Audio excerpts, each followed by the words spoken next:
Hello, everyone. This is Al Fadi, and I would like to welcome you to another episode of this brand new series that we were doing, myself and Dr. Jay Smith.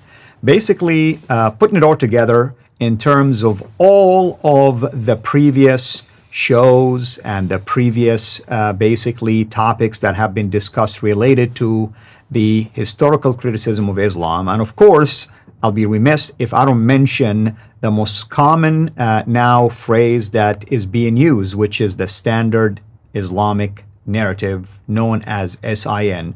So today, for this at least episode, we are going to focus more on what does that mean and what is it that we need to really be unpacking when it comes to that narrative. Dr. J, thank you again for being here with us. What do we mean by the standard Islamic narrative, and who really coined something like this, technically speaking? Well, yes, this is the term that we're using and we've been using in the last 2 years. Why 2 years? Well, 2 years ago on June 8th, there was that infamous interview that between Muhammad Hijab, who represents the East, versus Dr. Yasser Qadi, who represents the West, or in this case, Houston and United States. And in that interview, he turns to Muhammad Hijab and he says, you, referring to you in the East, which are 99% of all Muslims, your standard narrative has holes in it. We grabbed that and created it as a meme.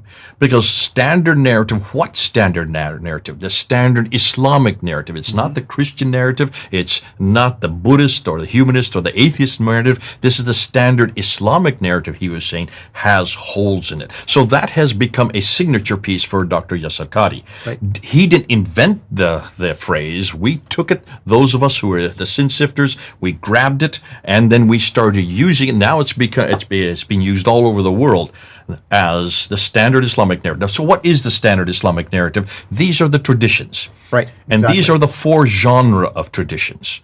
They are the Sirah, which would be the biography of Muhammad, supposedly written by Ibn Ishaq, but we don't have his material. So Ibn Hisham is the one that we look to, right, from 833. Then you have what they call the sayings of Muhammad, the Hadith, which were first compiled by Al-Bukhari. We're going to be talking more and unpacking this, giving you a graph to help you understand, with the audience to understand it. So that's the second genre, and there are many others besides Al-Bukhari that come after him. And then the third genre would be the tafsir.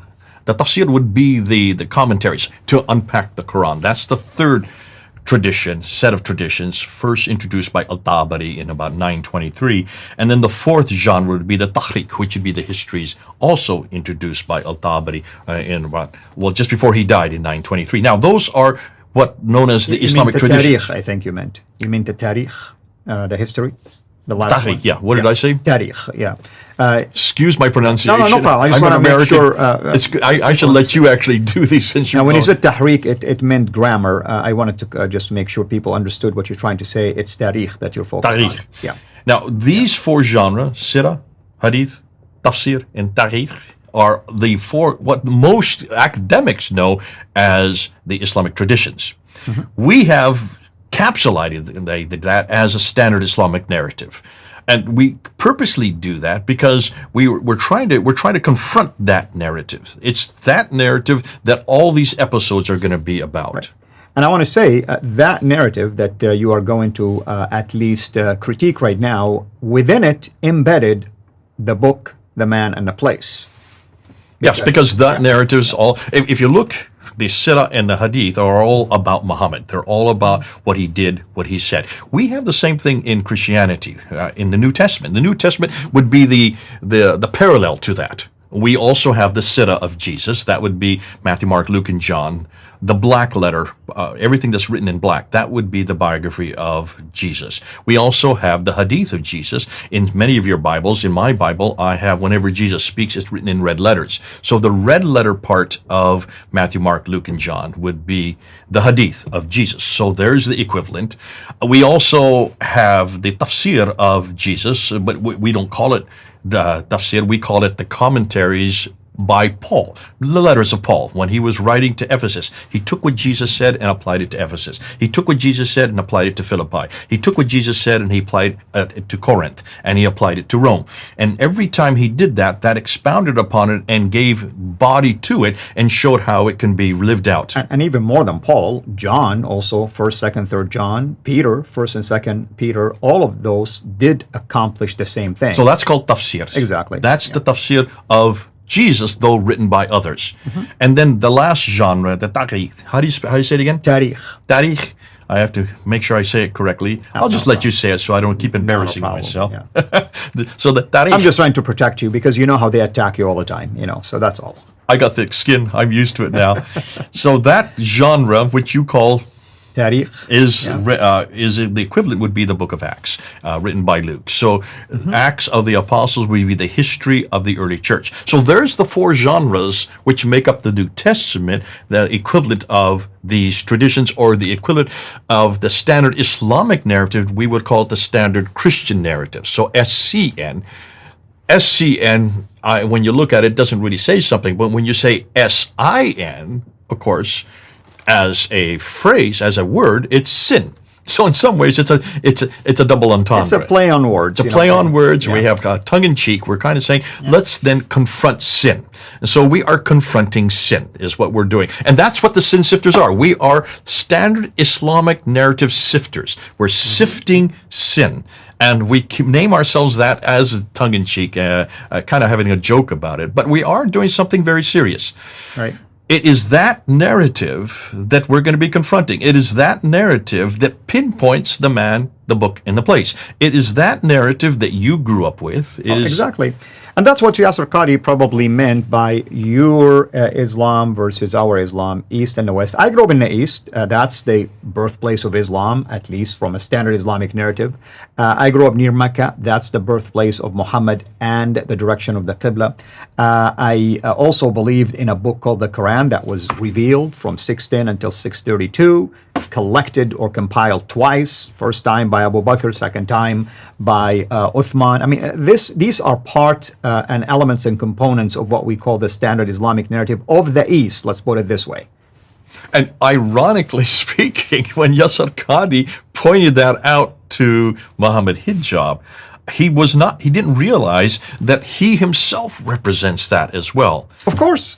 It's kind of interesting when he said East and West. I mean, there is no such thing. There's one Islam, technically speaking. His West really represents probably 1%, less than 1% of all Muslims. Really what he's saying is academic Islam. The academia here in the West has a different set of criteria, have a different genre, a different milieu that they have to work in. And he was pointing that out to Muhammad Hijab. He didn't realize we were all watching this. Yeah.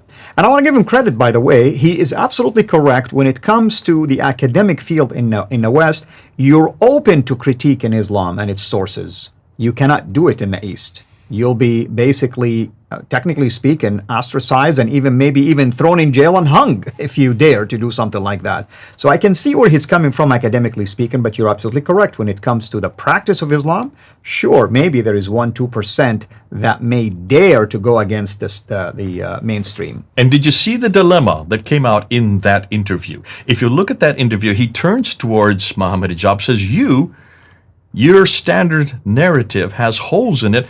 He didn't realize, and what he was saying really is, we in the West, we live in a completely different atmosphere. We have to follow a different criteria.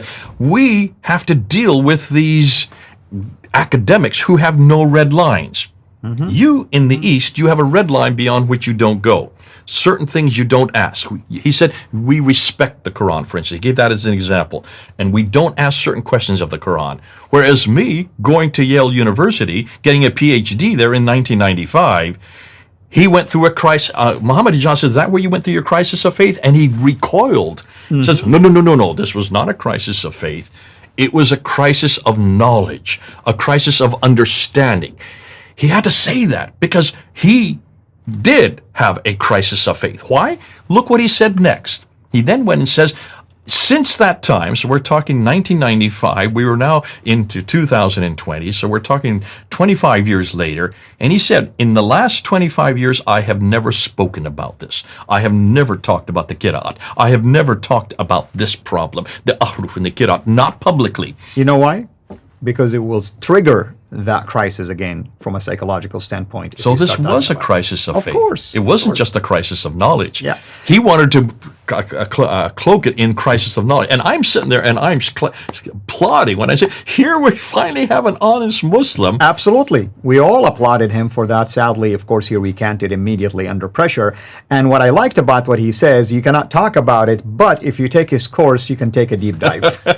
Which means even for 25 years you've taken his course, he still hasn't come to conclusions. And he made that very clear. He said for the last 1,000 years, nobody has been able to answer this question. This has been the most difficult problem, he said, for the last 1,000 years, which is true. Interesting that you mentioned 1,000 years. Even though Islam has been around, according to the standard Islamic narrative, for 1,400 years, for 1,400 years, the last 1,000 years have been the deal breaker for that. Because the first 400 years, really, when you study the early Islamic sources, there were some level of openness, actually, give and take, and there were debates about, Islam and its prophet and its message. But it was the last 1,000 years that technically turned the table around, and it became a monotone only. Well, what are we going to talk about next time? We're going to actually look at the standard Islamic narrative. And what we want to do in the next episode is unpack what are the questions about the Quran that we want to cover? What are the questions about Muhammad that we want to cover, or early Islam as we call it, that we want to cover? And what are the questions about Mecca? Why are we delving into just these three areas? That's going to be the next episode. Wonderful. Thank you so much, as always. Thank you, everyone. Hopefully you are enjoying this series. Feel free to always reach out to me or to Dr. J through his channel or my channel. If you have questions, if you have clarifications, if even you have recommended sources, we're always welcome in that, and we take your comments very seriously. In fact, the whole series that we're doing is because of your comments, because we wanted to make sure we honor your request to put it all together in a way that hopefully will be helpful to you. Thank you again. This is Al Fadi, over and out. God bless.